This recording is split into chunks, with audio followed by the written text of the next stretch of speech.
Metaphors में force coin का price 2.77 dollar के बाद यानी कि लगभग 250 रुपये के बाद क्यों नहीं बढ़ रहा है।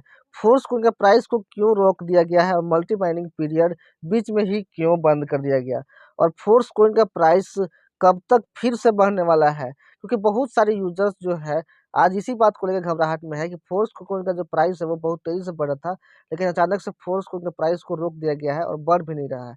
इस वीडियो में मैं आपको बताऊंगा कि ऐसा क्यों किया गया है और फोर्स कॉइन का प्राइस कब तक फिर से बढ़ना चालू हो सकता है।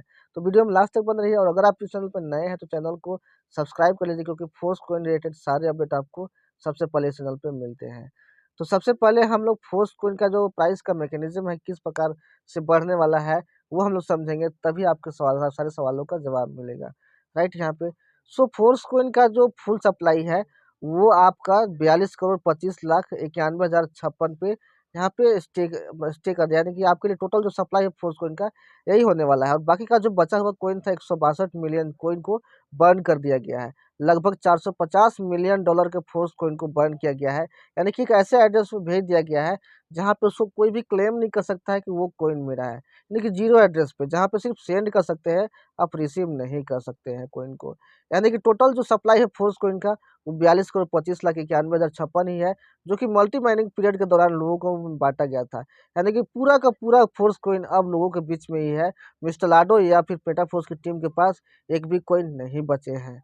राइट, तो ये बहुत बड़ा खुशखबरी है और प्राइस बढ़ने के लिए ये सबसे ज़्यादा रिस्पॉन्सिबल रहने वाला है, ये रीजन आपके लिए। तो यहाँ पे हम लोग समझेंगे फोर्स कॉइन के जो ओपन मार्केट में आने का, प्राइस बढ़ने का जो स्टेजेस है, इसका 3 मुख्य चरण है।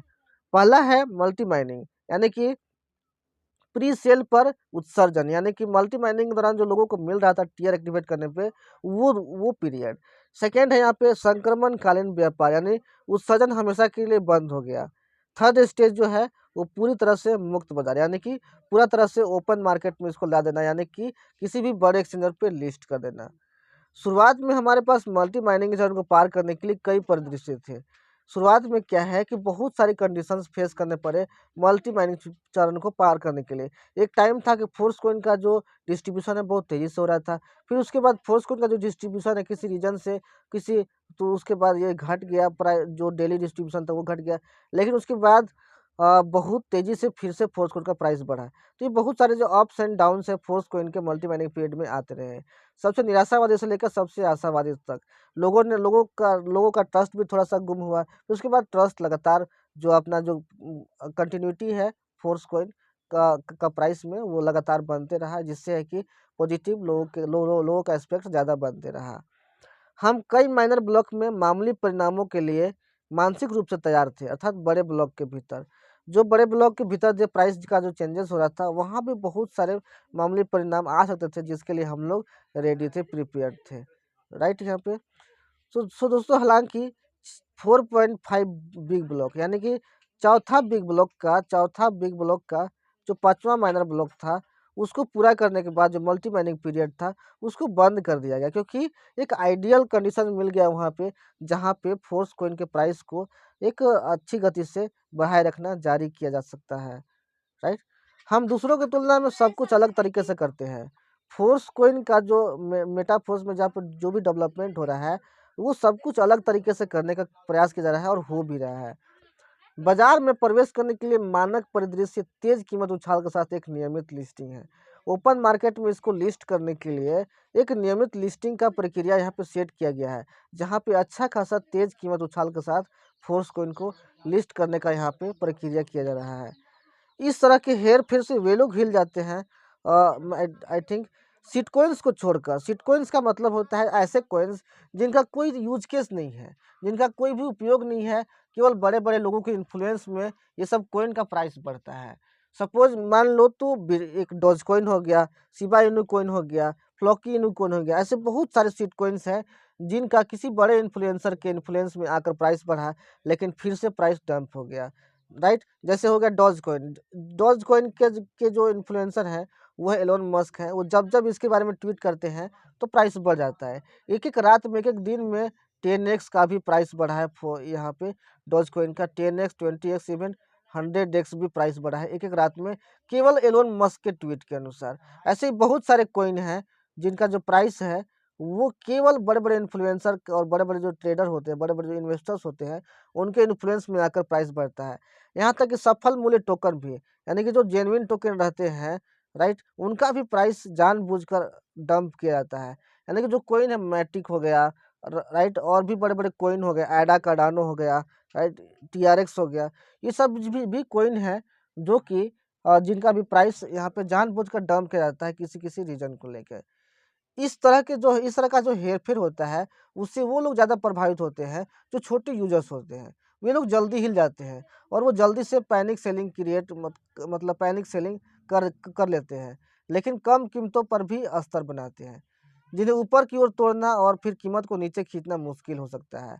वहाँ पे जो पैनिक सेलर्स हैं, वो बहुत ज़्यादा होते हैं, जो कि एक अच्छा खासा लो लेवल पर भी प्राइस का जो एक कीमत है एक वैल्यू है वो सेट कर देते हैं, जिनको ऊपर-नीचे खींचना भी मुश्किल हो जाता है।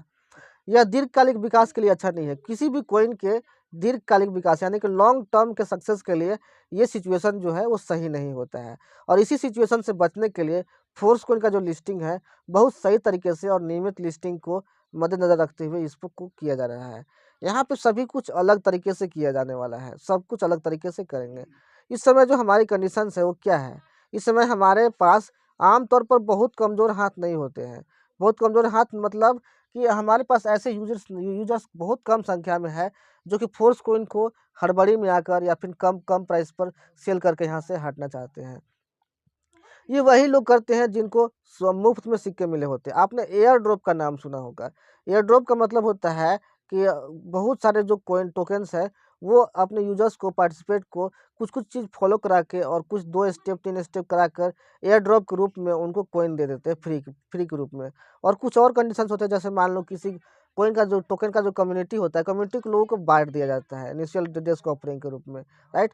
तो इस तरीके से जिनको भी कॉइन मिलते हैं, वो लोग बहुत वोलेटाइल होते हैं। वो लोग बहुत जल्दी सेलिंग करते हैं और बहुत जल्दी मतलब बेच के हट जाते हैं।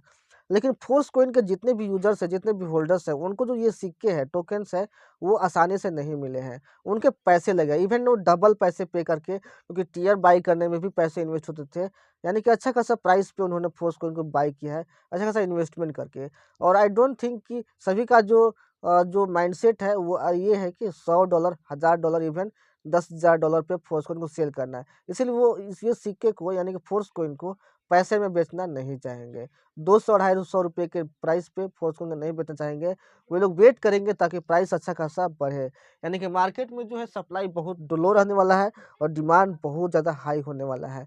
जिसके चलते फोर्स कॉइन कीमत में बहुत तेज़ी से बढ़ोतरी होने वाला है। लेकिन ये कब से होगा? कब से फोर्स कॉइन का प्राइस बढ़ेगा? आगे हम लोग समझेंगे। हालाँकि कुछ ऐसे यूज़र्स भी हैं, कुछ ऐसे होल्डर्स भी हैं, जो फोर्स को बेचने के लिए बहुत ज़्यादा एक्साइटेड हैं। इसलिए हम धीरे-धीरे खुले बाज़ार में प्रवेश करेंगे ताकि अचानक हलचल ना हो।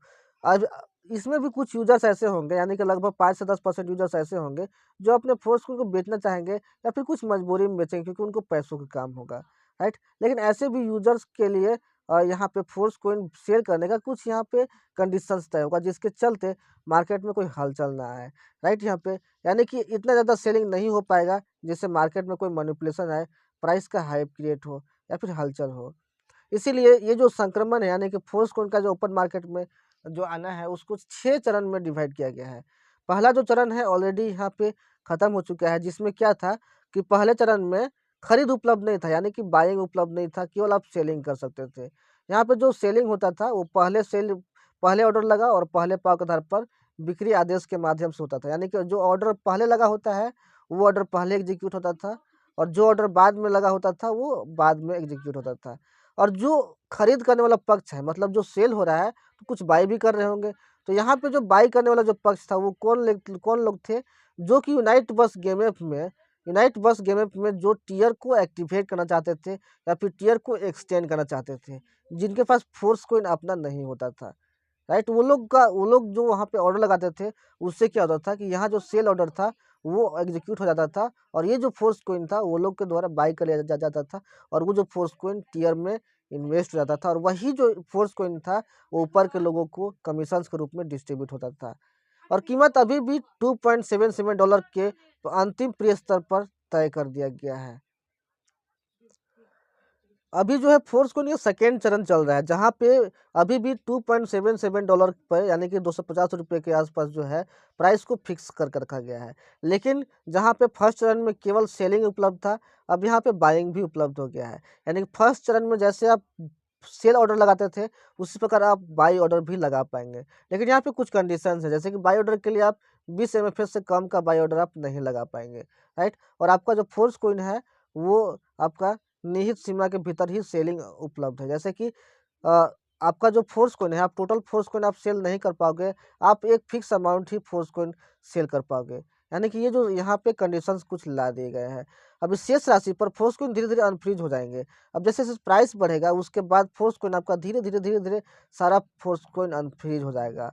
लेकिन ये कब से शुरू होगा, राइट? अभी हम लोग समझेंगे। यानी कि तीसरा चरण जो कि अभी जल्द ही स्टार्ट होने वाला है। तीसरा चरण में खरीदारों और विक्रेताओं की संख्या के आधार पर कीमत हर घंटे बदल सकती है। यानी कि तीसरा चरण से फोर्स कॉइन का जो प्राइस है वो फिर से बढ़ना स्टार्ट हो सकता है। एक-एक घंटे में यूजर्स के अनुसार आपका जो प्राइस है घट सकता है, बढ़ सकता है। यदि 1 घंटे के दौरान अधिक विक्रेता हैं, यानी कि अभी के टाइम में जिस टाइम में मान लो कि इनेबल हो गया है, अगर 1 घंटे के दौरान ज़्यादा से ज़्यादा सेलर्स उपलब्ध हैं, तो ज़्यादा से ज़्यादा सेलर उपलब्ध होने की वजह से मार्केट में सप्लाई ज़्यादा हो जाएगा और ज़्यादा होने की वजह से जो कीमत है, अगले घंटे के लिए कम हो जाएगा, राइट? लेकिन दूसरी कंडीशन ये है कि यदि अधिक खरीदार हैं, यानी कि बायर की संख्या अगर बढ़ जाती है, राइट? तो बायर की संख्या बढ़ने से मार्केट में सप्लाई की संख्या जो है वो कम हो जाएगी, जिसके परिणाम स्वरूप क्या होगा कि फोर्स कॉइन का जो प्राइस है अगले घंटे के लिए अच्छा खासा बढ़ जाएगा। और निर्भर करता है, डिपेंड करता है कि कितने ज़्यादा खरीदार हैं और कितने ज़्यादा विक्रेता है, उनके मूल्य उनकी संख्या के अनुसार प्राइस बहुत तेज़ी से बढ़ भी सकता है, बहुत तेज़ी से घट भी सकता है। लेकिन आपको पता है कि मार्केट में फोर्स कॉइन का डिमांड हाई ही होने वाला है, क्योंकि यहाँ पे जो बायर्स हैं बहुत ज़्यादा रहने वाले हैं, क्योंकि यहाँ पे जो यूज़र्स जो हैं, वो ज़्यादा फोर्स कॉइन सेल नहीं करने वाले हैं। तो कम फोर्स कॉइन्स कम फोर्स कॉइन सेल होगा और मार्केट में बायर ज़्यादा होंगे, तो समझिए कि प्राइस आपका तेज़ी से बढ़ने वाला ही है। एक-एक दिन में, एक-एक घंटे में आपका प्राइस जो है कई गुना भी बढ़ सकता है, कितनी तेज़ी से भी बढ़ सकता है, इसका आप अनुमान भी नहीं लगा सकते हैं। यहाँ जो प्राइस चेंजिंग है, यानी कि मूल्य परिवर्तन खरीदारों और विक्रेताओं की संख्या में प्रतिशत अंतर के अनुरूप है। कितना ज़्यादा खरीदार बढ़ रहे हैं, कितना ज़्यादा खरीदार घट रहे हैं, विक्रेता बढ़ रहे हैं, घट रहे हैं, उसके अनुसार प्राइस चेंज होगा तीसरा चरण में, जो कि बहुत जल्द यहाँ पे आने वाला है। यानी कि जिनके पास ये फोर्स कॉइन है, वो लोग के लिए बहुत गोल्डन टाइम आने वाला है, क्योंकि प्राइस बहुत तेज़ी से बढ़ने वाला है, राइट? यहाँ पे तो अगर आपके पास ये फोर्स कॉइन है, तो आप फोर्स कॉइन बचा के रखिए अपना, ताकि आगे चल के आपका फोर्स कॉइन ज़्यादा से ज़्यादा प्राइस पे सेलिंग हो, राइट? तो आई थिंक आपको आपके सारे सवालों का जवाब मिल गया होगा। अगर आपको वीडियो पसंद आया तो वीडियो को लाइक कीजिए, और अगर आप चैनल पे नए, चैनल को सब्सक्राइब कर लीजिए, फोर्स कॉइन के सारे अपडेट आपको सबसे पहले चैनल पे मिलते हैं। तो जल्दी से जल्दी इस वीडियो को अपने टीम तक, अपने लोगों तक शेयर कीजिए, और उन लोगों तक भी शेयर कीजिए जो फोर्स कॉइन के बारे में नेगेटिव बोलते थे। मिलते हैं नेक्स्ट वीडियो में, take care, thank you so much.